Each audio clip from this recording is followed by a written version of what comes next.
Selamat siang sahabat pembelajar, di mana saja Anda berada, bagaimana kabar Anda siang hari ini, semoga selalu sehat dan selalu bahagia. Saya Dewa kembali menjumpai Anda di seminar online yang diselenggarakan oleh Indonesia Belajar. Untuk Anda yang belum mengenal Indonesia Belajar adalah sebuah media untuk belajar yang berisi motivasi, inspirasi, dan tentu saja pengetahuan dari para narasumber terbaik Indonesia. Indonesia Belajar hadir dalam platform mobile aplikasi yang bisa Anda download di Google Play Store ataupun Apple App Store. Anda juga bisa klik website kami di indonesiabelajar.id. Di Facebook Anda bisa like Facebook fanpage kami di indonesiabelajar.id dan di Instagram Anda bisa follow Instagram kami di indonesia_belajar.id. Baik, sahabat pembelajar, di setiap hari Kamis siang jam 2 kita bertemu dengan orang-orang yang luar biasa. Salah satu di antaranya yang sudah hadir di tengah kita adalah Mas Danang Priyadi, SPD MMCTM. Beliau adalah storyteller, writer, dan outdoor, dan juga Kepala Sekolah Tamrin Adventist Akademi Pinang Ranti, Jakarta Timur. Selamat siang, Mas Danang. Mas Danang mungkin diulangi karena masih di mute.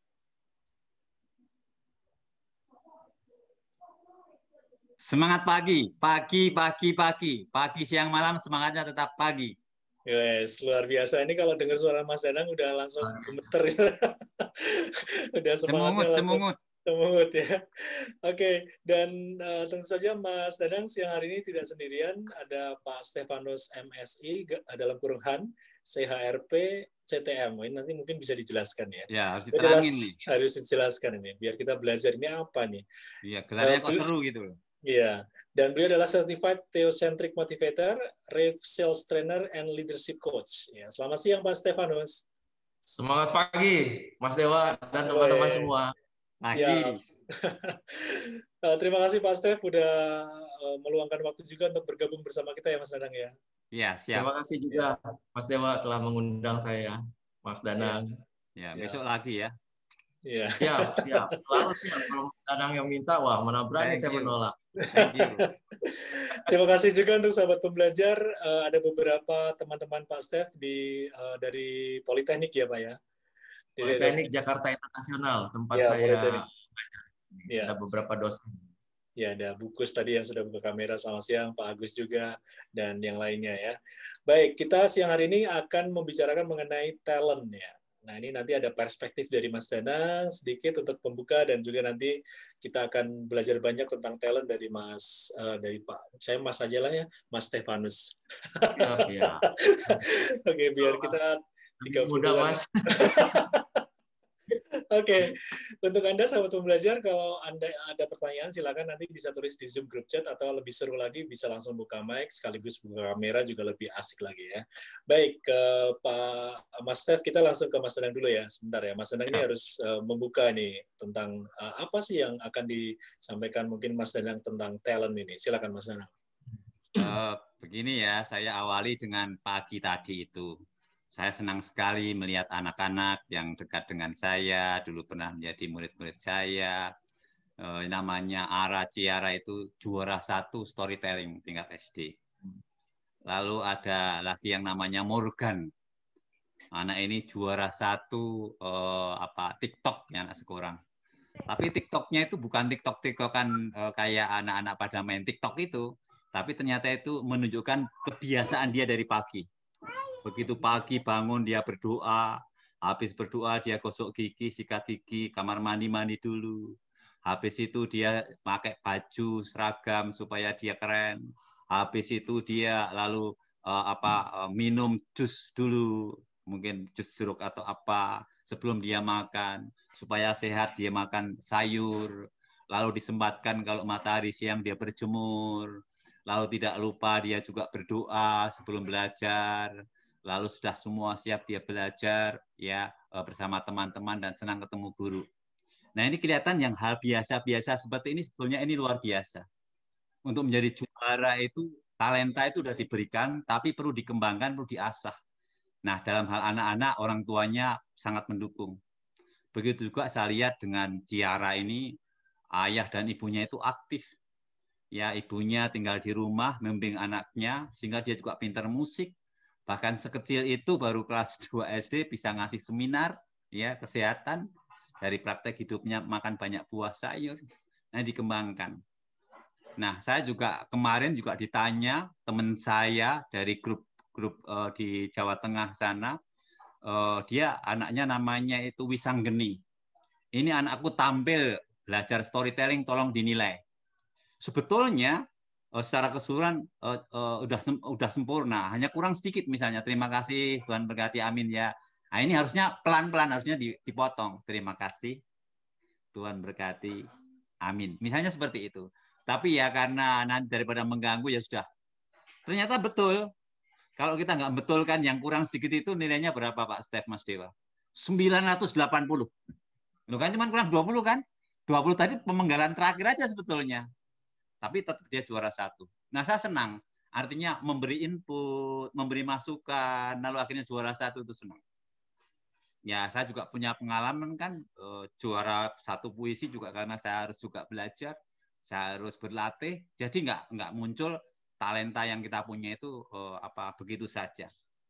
Nah, ini saya lihat sebetulnya kalau dari Howard Gardner dalam buku saya 7 cara bodoh hidup bahagia, sekali lagi bahwa talent itu macam-macam ya. Ada yang karena matematik logikal, ada yang linguistik kayak saya mungkin Pak Stef juga atau Mas Dewa pinter ngomong, ada yang intrapersonal itu menghubungi diri sendiri sehingga bisa penulis, interpersonal punya banyak networking, mungkin seperti Pak Stef, Pak Dewa ini sehingga lebih sukses berhasil dalam hidup. Lalu juga ada yang kinestetik gerak, seperti Muhammad Zohri itu jadi juara lari karena dia orang nggak punya, rumahnya di tepi pantai, dia lari terus akhirnya menjadi juara dunia.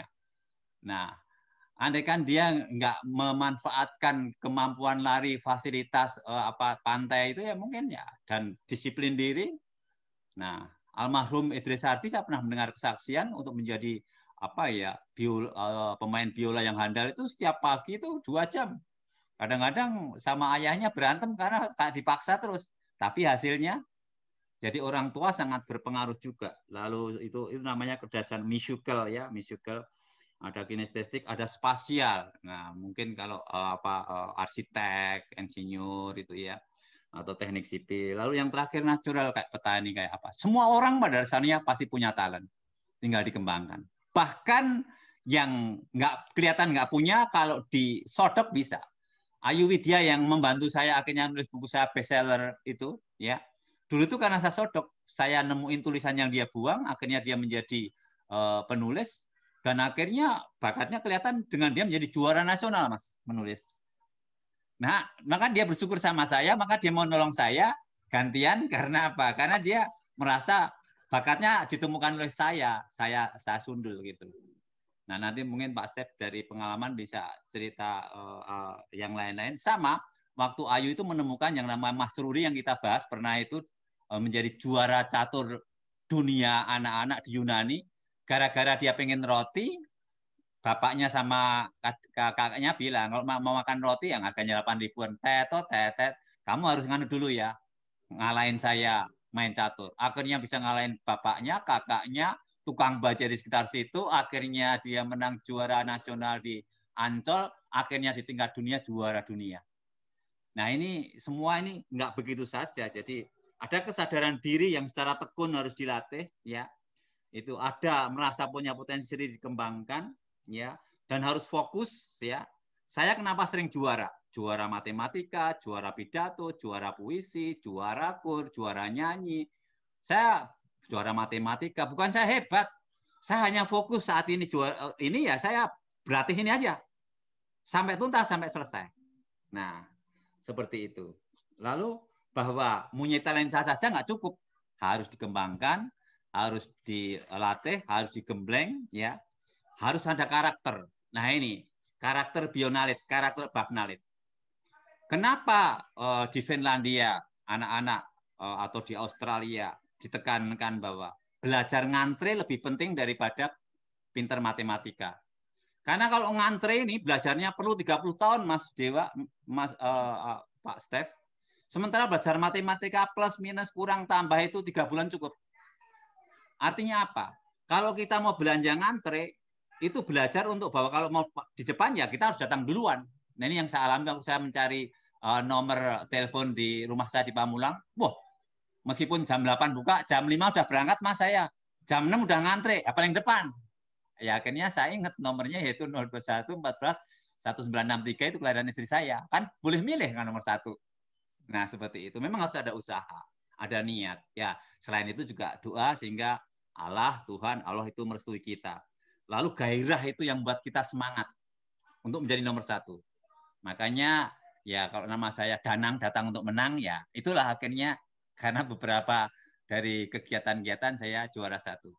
Nah, untuk melengkapi ini sebaiknya Pak Stef, karena tamu istimewa kita ya Mas Dewa, nanti saya terakhir nambahin aja. Silakan Mas Dewa dan Pak Stef. Oke, silakan Pak Stef. Wah, langsung ya Mas Dewa. Langsung. Baik, terima kasih Mas Dewa, terima kasih Mas Danang, dan sahabat-sahabat semua yang hadir di virtual ini. Terima kasih, terutama karena saya diundang untuk kita sharing lah ya, ngobrol ya, apa sih pengalaman saya. Sebelumnya mungkin saya memperkenalkan diri dulu lebih detail. Nama saya Stefanus Kewarjono. Saat ini saya di Politeknik Jakarta Internasional, ini kampusnya di SCBD, Sudirman. Ya. Saya dosen di sini dan juga pengurus yayasan. Makanya di sini saya ajak juga teman-teman dosen yang lain ada. Sebelumnya saya seorang bankers, ya praktisi di bank 25 tahun ya. Jadi kalau kita bicara tentang talent, nah ini jangan khawatir. Saya baru menemukan talent saya tuh setelah saya pensiun dari bank. Luar biasa ini memang masalah talent ini kelihatannya terminologi yang setiap hari akrab dengan kita. Ya. Tetapi ternyata tidak banyak yang paham sebenarnya talent itu sebenarnya apa sih.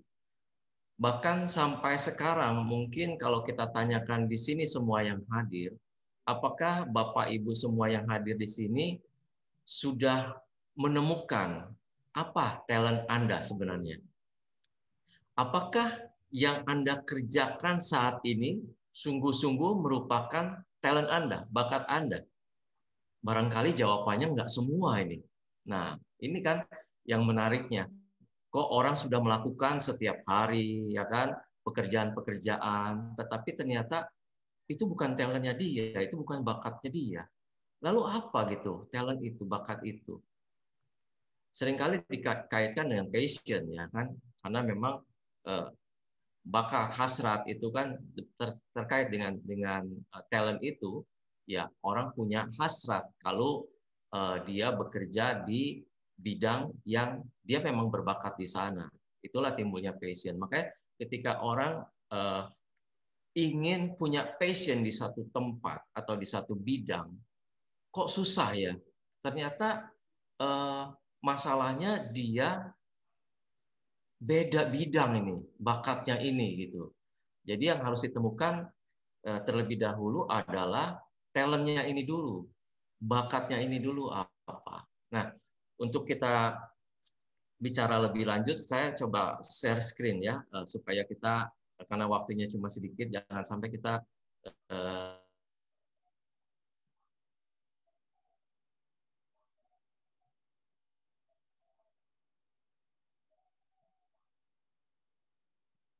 ngalor ngidul nih.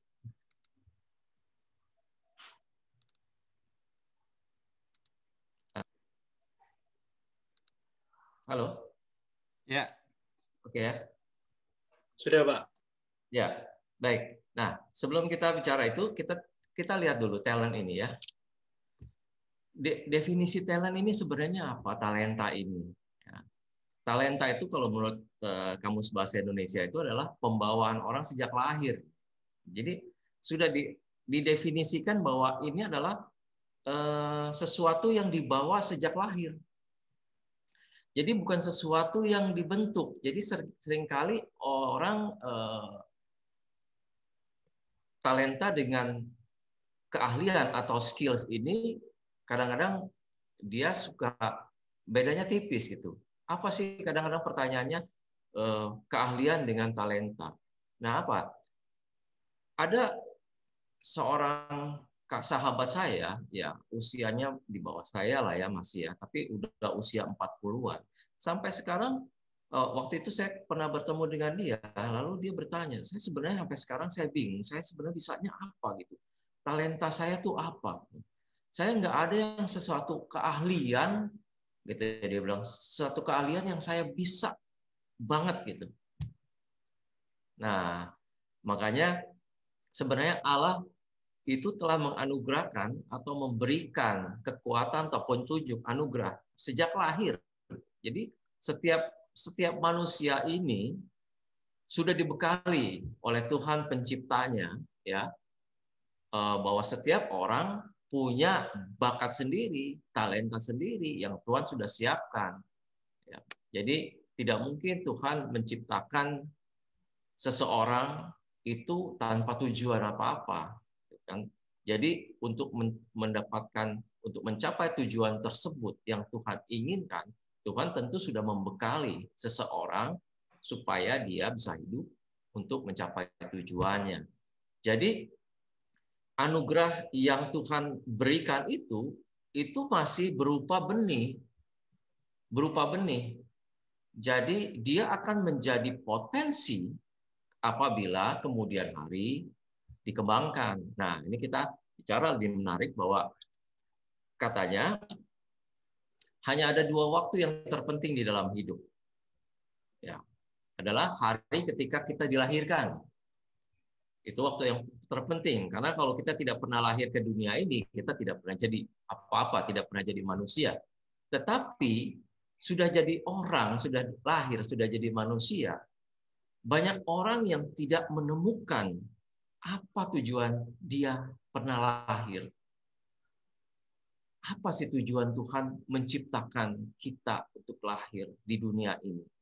Nah, jadi ada 2 waktu terpenting dalam hidup, yaitu ketika kita dilahirkan dan ketika kita menemukan tujuan kita, mengapa kita dilahirkan di dunia ini.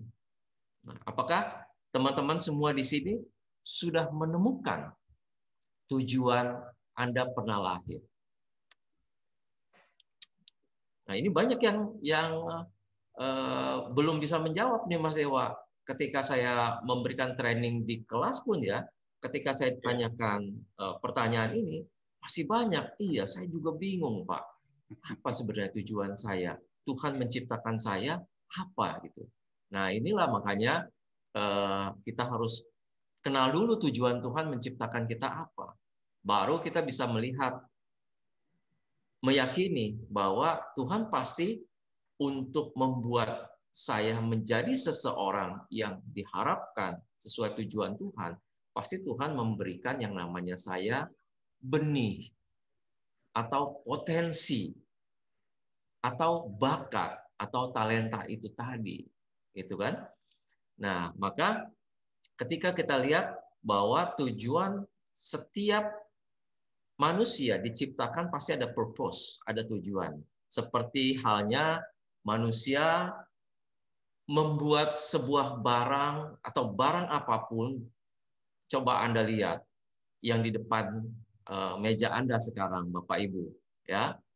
Apakah yang ada di depan meja Anda ini, di atas meja Anda, itu ada barang-barang yang tidak ada manfaatnya? Pasti semua barang yang ada di meja Anda itu bermanfaat. Kalau tidak ada manfaat, pasti sudah dibuang. Tidak ada di meja Anda. Atau semua barang yang di meja Anda mungkin saat ini belum bermanfaat, tetapi barang tersebut pasti diciptakan oleh pembuatnya untuk memberikan manfaat. Jadi setiap barang yang diciptakan saja punya tujuan, punya purpose.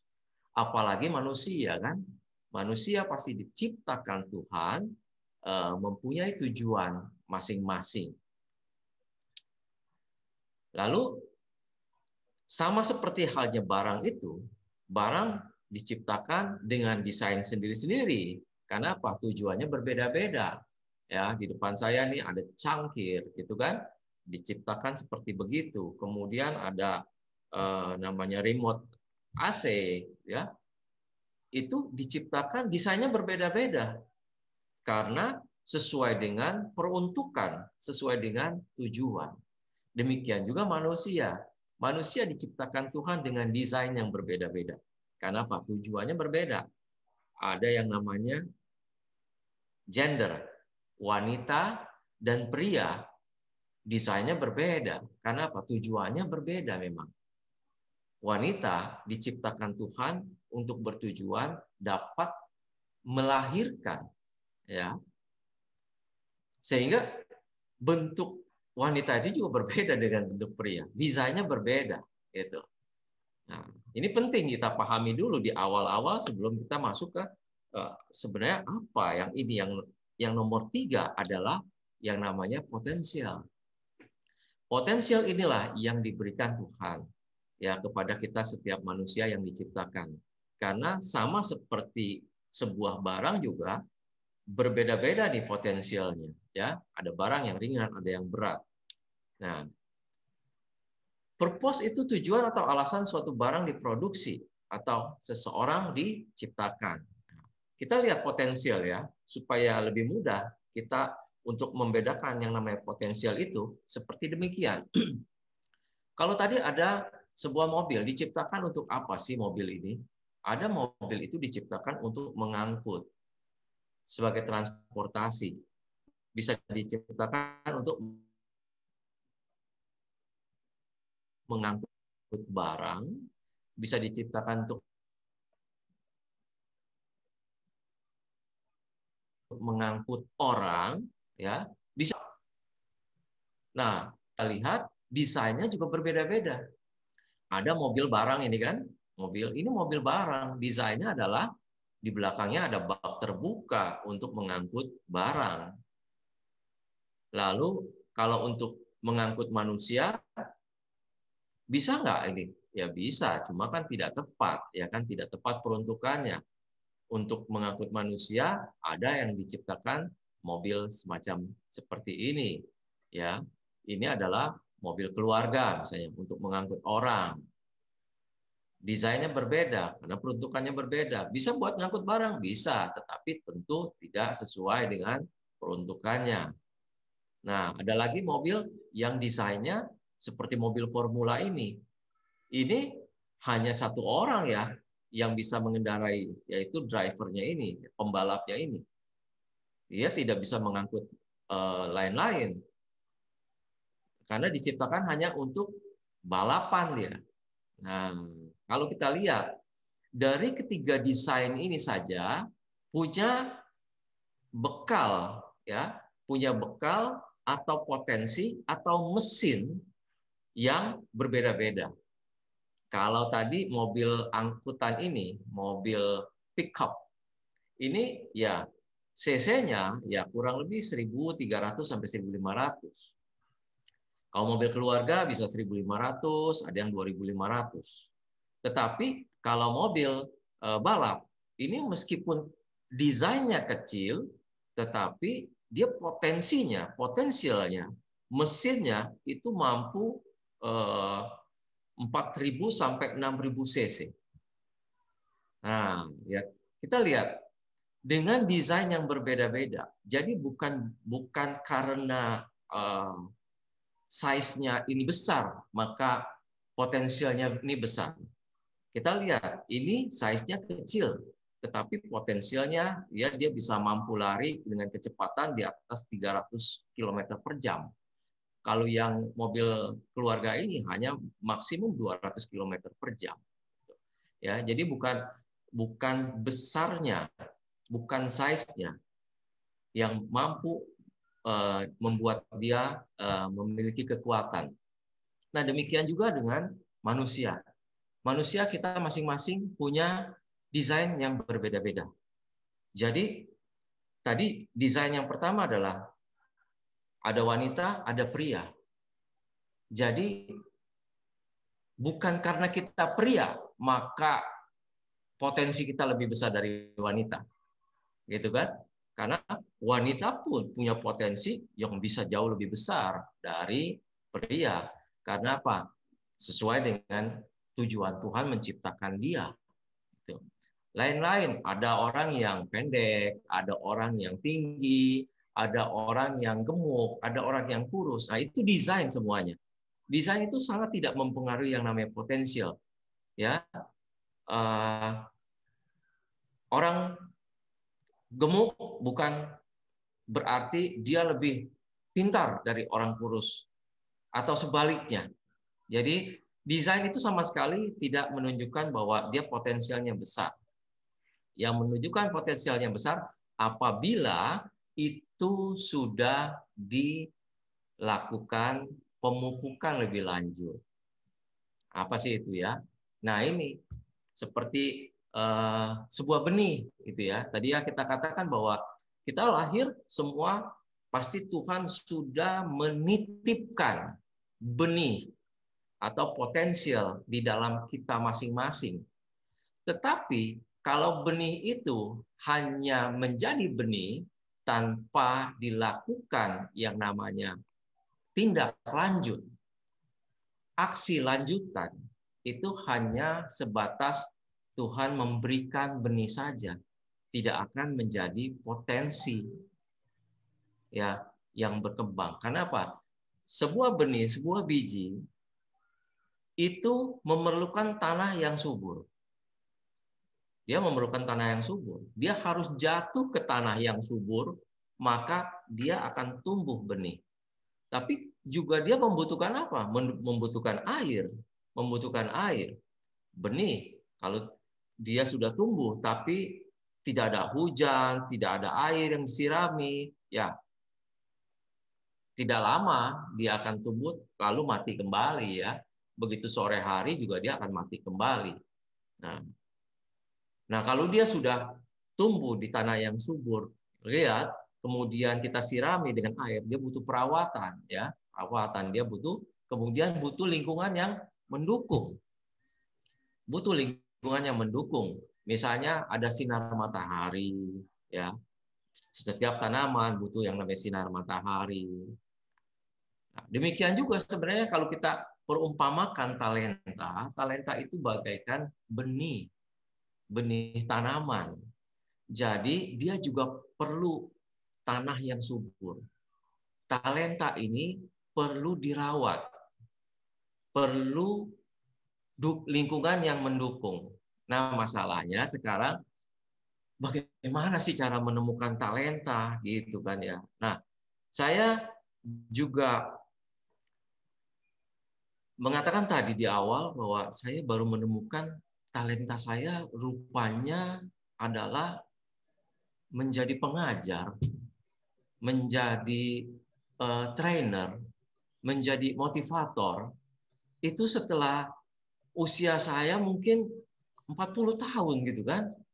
Saya baru merasakan saya itu kerja di bank, ya itu karena memang Tuhan menitipkan saya untuk belajar di sana. Jadi itu hanya tempat belajar tanah yang subur, ya. Tapi bukan di situ saya harus tumbuh. Jadi seperti sebuah benih, ketika kita membuat benih, ya, itu ketika dia sudah keluar pohonnya, itu dia perlu dipindahkan ke satu tempat, ke satu wadah, sehingga dia bisa tumbuh dengan subur. Demikian juga kita. Saya merasa bahwa saya bekerja di beberapa bank ya, pindah-pindah jadi di bank terus, tetapi saya justru menemukan pada akhir ujung-ujung karir saya itu kebetulan pernah menjabat sebagai kepala divisi sumber daya manusia. Kemudian saya pindah juga menjabat sebagai head learning center. Nah, di sanalah saya menemukan bahwa oh iya, Tuhan sebenarnya sudah menitipkan benih ini ya, dan saya sudah memupuk benih ini sejak lama, tetapi baru menemukan lahan atau tanah yang membuat benih saya ini semakin subur. Nah, di sana saya bisa banyak belajar, bertemu dengan teman-teman di SDM SDM, ya kemudian perlu tadi perawatan, ya perawatan artinya apa? Wah, kalau gitu ketika kita sudah menemukan benih kita harus mengembangkan yang namanya potensi kita. Dengan apa? Dengan mengikuti perawatan, yaitu pelatihan. Ya, kita mengambil sertifikasi, karena kita sudah mengarah nih, fokus nih, kita mau jadi apa nih. Sehingga sertifikasi yang kita ambil, keahlian yang kita ambil, ya, latihan-latihan yang kita tekuni, itu mengarah kepada pengembangan potensi kita. Kan begitu. Makanya perlu lingkungan yang mendukung. Kalau lingkungan kita tidak mendukung, akhirnya lama-lama juga tadi seperti benih tadi, ya akan mati. Ya, puji Tuhan ya, saya menemukan itu sehingga ketika selesai pengabdian saya di bank, saya sekarang menjadi dosen. Saya memfokuskan diri untuk menjadi pengajar. Selain dosen di Politeknik Jakarta Internasional ini, saya juga pengajar di Lembaga Pengembangan Perbankan Indonesia atau LPPI yang ada di Kemang. Saya juga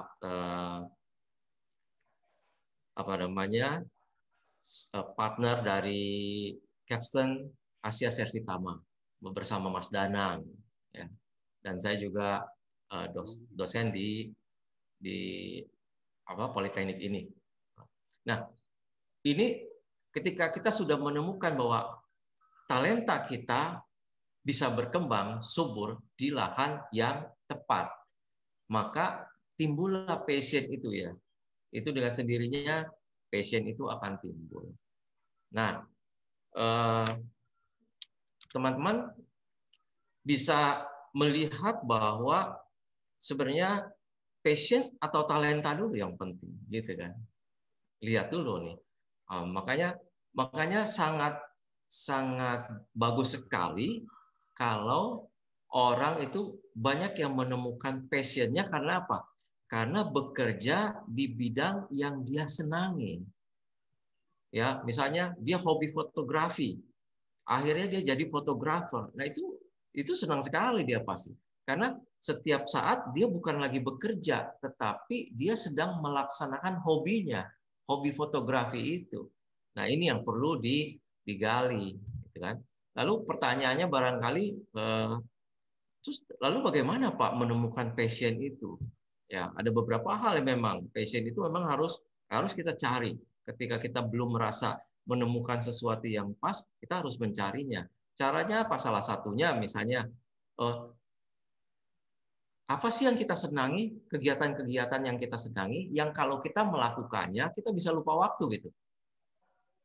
Ya. Atau ada nggak orang-orang yang mengatakan bahwa, wah kamu tuh bagus loh kalau di bidang ini. Nah itu saya ngalami itu. Ketika dulu saya pertama kali mengajar, ya kan, lalu diberikan kesempatan mengajar lagi, ada teman-teman yang mengatakan bahwa, wah Pak Stef lu kalau mengajar tuh enak loh, kita mudah loh mengertinya. Nah, kalimat-kalimat itu mendukung, adalah lingkungan yang mendukung sebenarnya, bahwa kita meyakini, apa iya ini passion saya, apa iya ini adalah talenta saya. Oke, kalau gitu saya mau tekuni, saya mau fokus untuk menekuni ini. Ya ternyata itu ya sesuatu yang memang betul gitu ya. Jadi ada hal-hal yang kita lihat. Kalau kita mau menemukan apa passion kita itu, apa talenta kita itu adalah apakah kita cepat belajar di bidang itu. Apakah ada orang lain yang mengkonfirmasi bahwa kita memang bagus di bidang itu. Itu salah satunya.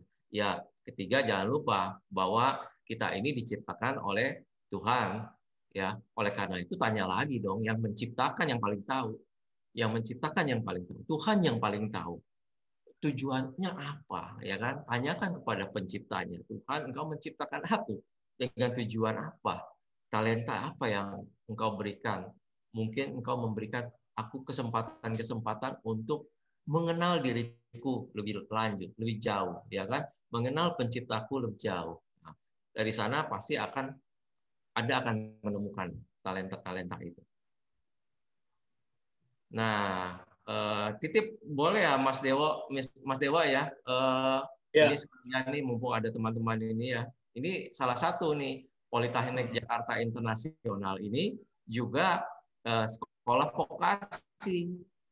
Politeknik ini sekolah vokasi. Di sini banyak teman-teman yang kita godok talentanya. Di sini teman-teman mahasiswa di Politeknik ini kita berikan yang namanya lahan tanah yang subur untuk mereka tumbuh. Jadi kita ada beberapa program politeknik, ya, program studi itu ada diploma 3 perhotelan, ada macam-macam peminatannya, ada culinary, pastry, room division, food beverage service, public relation, demise, kemudian ada program sarjana terapan, D4-nya ada pengelolaan perhotelan, analisis keuangan, keamanan sistem informasi. Nah, dengan menciptakan program-program studi ini, kita sebenarnya tujuannya adalah untuk memberikan lahan yang subur bagi teman-teman mahasiswa untuk menemukan talentanya dia, untuk menyuburkan benih-benih yang ada di dalam dia. Nah, Tuhan sudah menciptakan itu, sudah memberikan itu. Terus bagaimana tempat sekolahnya itu tadi, tempat bertumbuh ya. Ini ada perawat.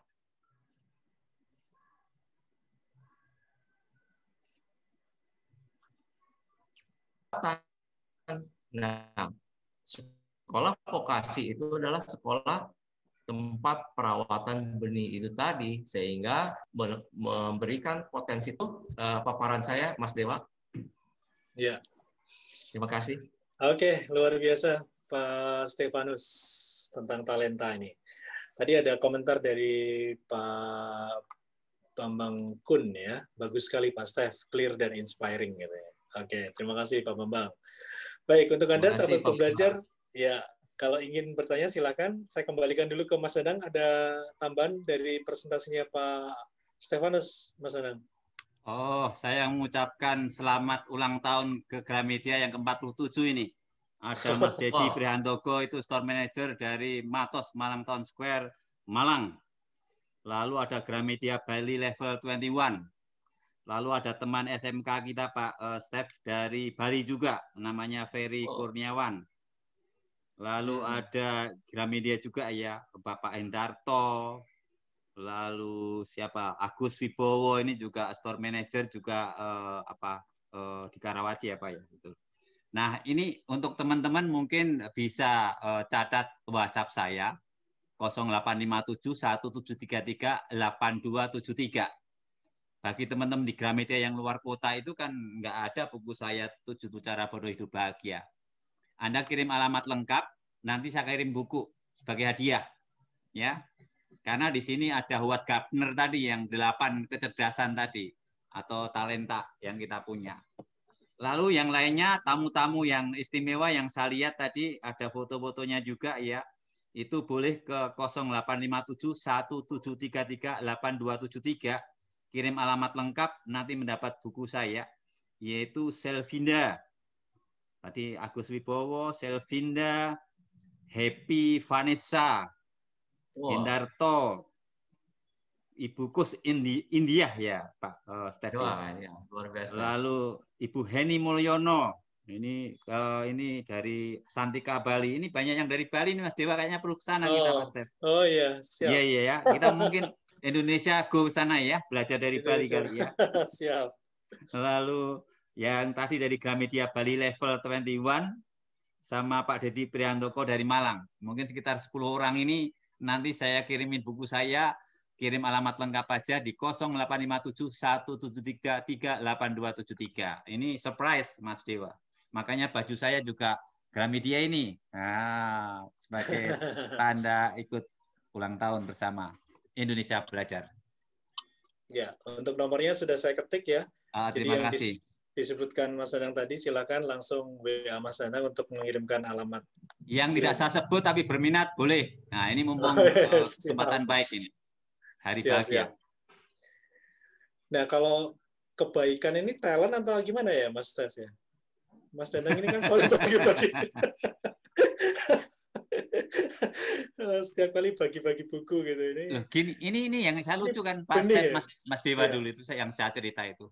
Gara-gara saya bagi-bagi buku 12 paket, lalu karena mobil saya itu agak besar sedikit, ke bannya itu kan nginjak garis. Nah sekarang udah berlaku kan nginjak garis itu tetap dosa, Mas.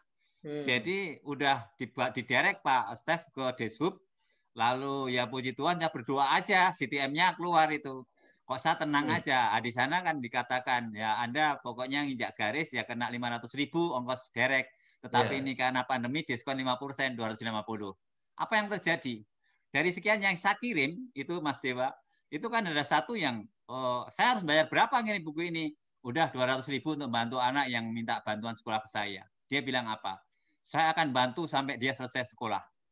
Terus saya bantu 3 orang 1 juta loh. Saya akan bantu satu lagi. Ya udah paruhan 500.000. Mas Dewa saya hitung 500.000 kali 6 kali 12 36 juta loh. Nah ini maknanya ini Mas Dewa, Pak Stef. Jadi bagi-bagi ini bakat yang baik, bakat berbagi, bakat mendapat rezeki dan bakat semakin membagi berkat. Gimana Pak Stef? Oh, kalau tadi kan pertanyaan Pak Dewa, ini kalau Mas Danang ini kan baik ya gitu. Apakah ini talenta? Ini bukan talenta, ini latihan. Ini perlu latihan. Untuk jadi orang baik itu perlu ya, perlu latihan terus-menerus katanya ya. Setiap hari itu menjadi latihan gitu ya. Tapi itu juga anugerah ya. Oh, Tuhan memberikan anugerah semua orang baik, Pak, gitu kan.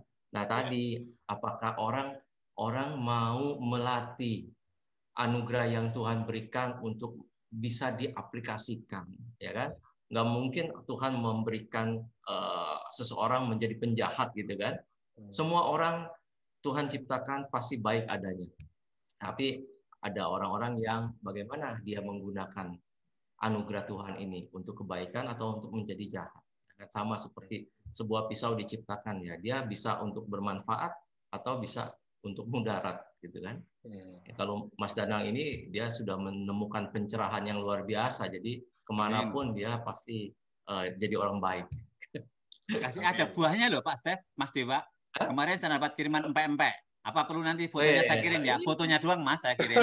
Boleh. Lalu sebelumnya saya dapat kiriman itu pia dari Bali. Makanya istri saya ini pacar-pacarmu pada ngirim oleh-oleh. Nah ini berkat buku jadi dibayarnya pakai oleh-oleh atau makanan khas daerah. Ini luar biasa loh Pak Stef. Lalu ada yang ngirimin apa Mas Dewa? Ngirimin nasi bakar. Pas lapar lagi. Gila nggak? Jadi baunya oke juga. Buahnya ada juga ya. Ya pasti. Ya.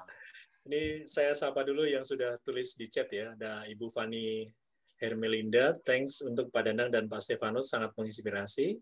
Oke, terus Pak Stefanus juga sudah share nomor HP-nya Pak Stef ya, mungkin bisa di-save. Nanti kalau ada konsultasi soal talent bisa ke Pak Stef. Silakan. Ya.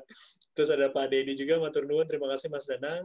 Pak Endarto, terima kasih Mas Danang sebelum dan sesudahnya. Dan ada Pak Ferry Kurniawan, terima kasih banyak atas inspirasi yang diberikan, terutama kepada yang terhormat Bapak Stefanus dan Bapak Danang datang untuk menang. Salam dari Bali. Oh, ini dari Bali juga. Ini Bali Mas, banyak dari Bali. Oke, luar biasa. Saya mau menyapa dulu untuk Pak Bambang Kuncoro nih. Aduh, sahabat saya ini sudah lama saya nggak berjumpa Pak Bambang, kangen juga Pak Bambang. Terima kasih. Ini setia. Nanti kita minggu depan bicara aura positifnya Pak Stef, kita ketemu lagi Pak Bambang. Ya, Pak Stef. Jadi bisa kangen-kangenan lagi. Sudah mampir. Iya. Oke, sahabat pembelajar, ada yang bertanya mungkin silakan. Atau ada yang ingin sharing boleh ya, masih ada waktu. Pak, belum ada nih. Mungkin bisa ada tambahan dulu dari Pak Danang atau Pak Stef. Nah ini yang saya sampaikan tadi ya. Jadi memang seperti yang tadi Pak Stef sampaikan. Ya, saya nemuin kayak Mas Ruri yang akhirnya juara catur, Ayu yang akhirnya menulis. Saya pun juga menulis sudah dekat-dekat pensiun. Tapi ini luar biasa juga loh Pak Stef. Kalau saya nggak temukan ini dari Ayu, mungkin saya nggak ketemu begini. Nah Mas Dewa ini ngundang saya, salah satunya makasih Mas Dewa, karena kan ada bukti nyatanya bahwa saya punya buku-buku. Gimana terbukti saya jadi orang menginspirator kalau nggak menginspirasi, dan sebentar lagi akan muncul buku saya, 77 kesalahan sales dan solusinya. Wah, ini akan menginspirasi Indonesia, Mas. Gimana? Kenapa jualan susah? Padahal dengan senyum aja bisa jualan. Dengan rendah hati bisa jualan. Dengan minta maaf bisa jualan. dengan dengerin aja bisa jualan. Dengan mengajak main anaknya aja bisa jualan. Jadi saya kasih cara-cara bodoh saya, tapi artinya inovasi kreatif dan seterusnya. Jadi itu betul. Makanya kalau Pak Asep nanya, apa tujuan hidupmu? Nah, itu saya udah pada taraf visi misi hidup saya adalah mencintai Tuhan lewat mencintai sama, melayani Tuhan lewat melayani sama. Betapa saya bahagia, senangnya kalau ilmu saya ini berguna, bermanfaat, dan memang banyak orang jadi penulis, pendongeng, dan seterusnya. Ini sembari nulis ini, Mas Dewa, ada yang dari Surabaya mau menulis buku, gimana caranya, gimana prosesnya. Nah, Indonesia Belajar luar biasa kan, menginspirasi Indonesia betul-betul. Nah, ini saya senang bahwa yang kita sampaikan ini bukannya kita sekedar mengisi waktu atau hanya acara, tetapi ada maknanya orang pengen maju. Nah, makanya kita yang pengen maju harus selalu bersama Indonesia Belajar hari Kamis jam 2 sampai jam 3 kurang seperempat. Gitu, Oke, terima kasih Mas Danang. Ini ada Pak Babanggun yang sudah chat juga. Salam hormat Pak Stef. Pak Danang terus semangat, terus menginspirasi. Oke. Amin. Siap. Ya. Terima kasih Pak Bambang. Terima kasih Pak Bambang. Oke, ada Pak Endarto ini. Pak Stef, bagaimana mempercepat atau mengetahui potensi talenta seseorang ini, Pak? Mari, Pak Stef. Oh iya. Baik, Pak Hendarto. Terima kasih Pak pertanyaannya. Memang ini hal-hal yang biasa ditanyakan nih. Bagaimana sih mempercepat atau mengetahui? Itu tadi Pak. Pertama adalah action Pak. Action. Jadi kalau orang nggak pernah melakukan apa-apa, dia nggak tahu apa yang bisa dilakukan. Jadi kalau misalnya hobi saja, hobi ada talenta nggak? Ada. Kalau kita senang main badminton, coba kita main badminton. Apakah itu Tuhan memberikan talenta buat kita? Buat anak-anak ya contohnya ya. Anak-anak kita apa saja yang dia senangi itu adalah benih. Apa saja yang dia suka lakukan itu adalah benih. Bagaimana benih itu kita pupuk? Kadang-kadang gini Pak, kita sebagai orang tua, ada saya cerita yang sangat cukup menyedihkan ya dari kawan saya. Kawan saya cerita, Pak, saya itu sedang sedih. Kenapa? Anak saya itu sudah jadi dokter, Pak. Tapi dia nggak mau buka praktek. Loh, kenapa masalahnya? Saya bilang gitu kan. Ternyata memang gini ya. Waktu itu anaknya itu hobinya melukis, Pak. Hobi melukis. Jadi sehari-hari itu melukis saja gitu. Kerjanya melukis. Lalu orang tuanya pengennya jadi apa? Jadi dokter. Ya kan?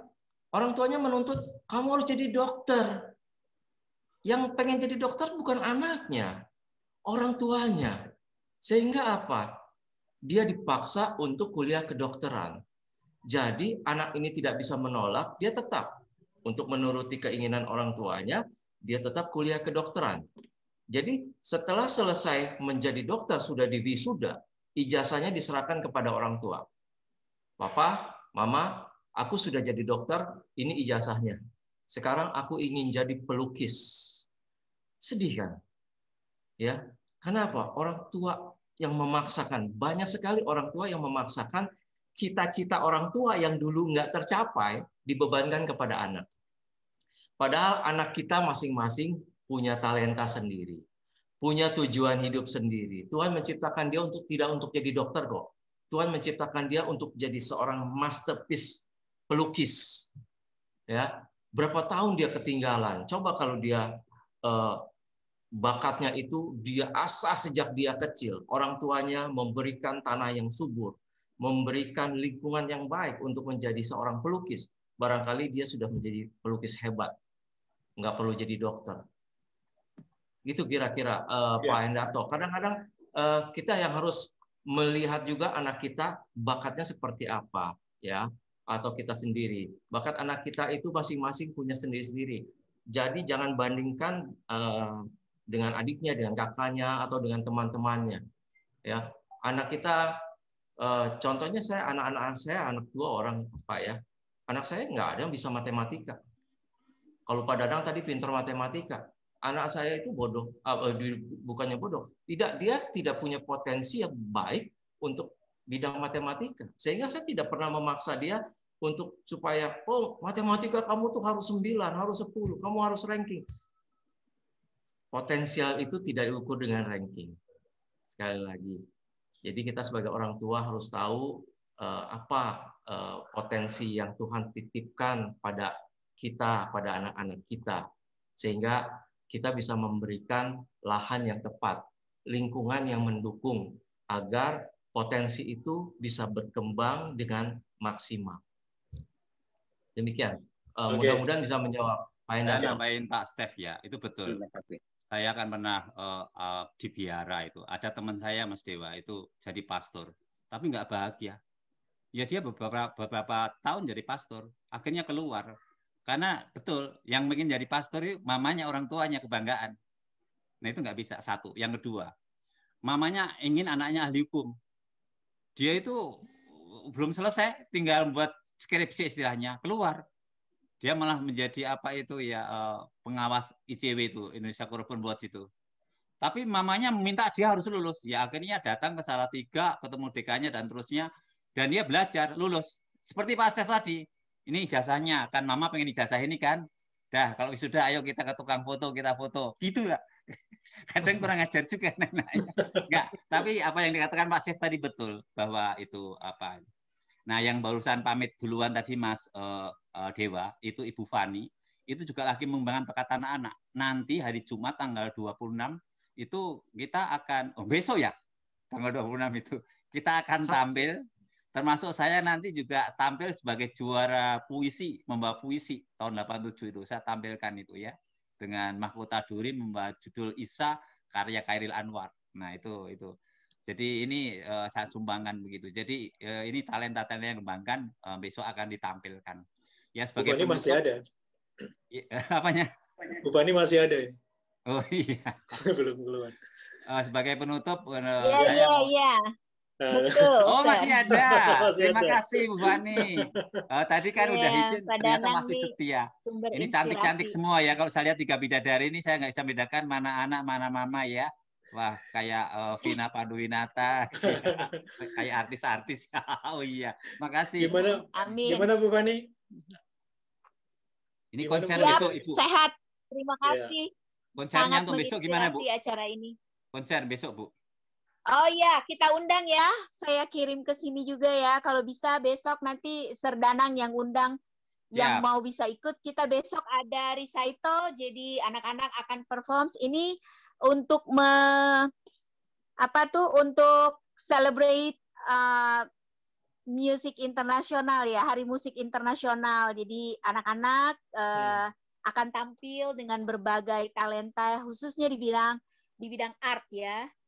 Thank you. Jadi boleh join, nanti kita kasih linknya ya. Oke, luar biasa. Nah, di buku saya itu namanya itu Musical Intelligence. Thank you. Menulis, menyanyi dan seterusnya. Nah, ini Bu Fani sebagai direktur yang sibuk tapi luar biasa, beliau cekatan dan cepat gitu. Saya kalau minta tolong apa langsung jawab. Tengah malam kayak pagi siang, luar biasa Ibu ini. Terima kasih Bu Fani. Terima kasih Bu Fani. Oke, Mas Danang. Ya, oke Mas Danang, Pak Stefanus, mungkin ada closing statement dulu dari Pak Stefanus ya. Mas silakan Pak Stef. Silakan Pak Stef. Ya baik, terima kasih. Ya, closing statement. Mudah-mudahan saat ini Anda sudah menemukan tujuan hidup Anda diciptakan oleh Tuhan yang Maha Kasih. Terima kasih. Iya. Closing statement saya yaitu adalah burung berkumpul dengan bulu yang sama. Kalau orang-orang positif berkumpul dengan orang-orang berpositif. Untuk kita kumpul lagi supaya menjadi positif, kita harus belajar di Indonesia Belajar. Minggu depan kita membahas aura positif masih bersama Pak Steph karena ilmunya tuh bukunya 4G luar biasa. Nah ini mantap Mas Dewa, nanti saya buat narasinya, kita akan ketemu untuk bicara aura positif. Itu menemukan talenta-talenta yang lebih jelas lagi di kita, anak buah kita, keluarga dan saudara kita. Salam Danang, datang untuk menang. Oke, terima kasih Mas Danang, terima kasih Pak Stefanus sudah sharing luar biasa.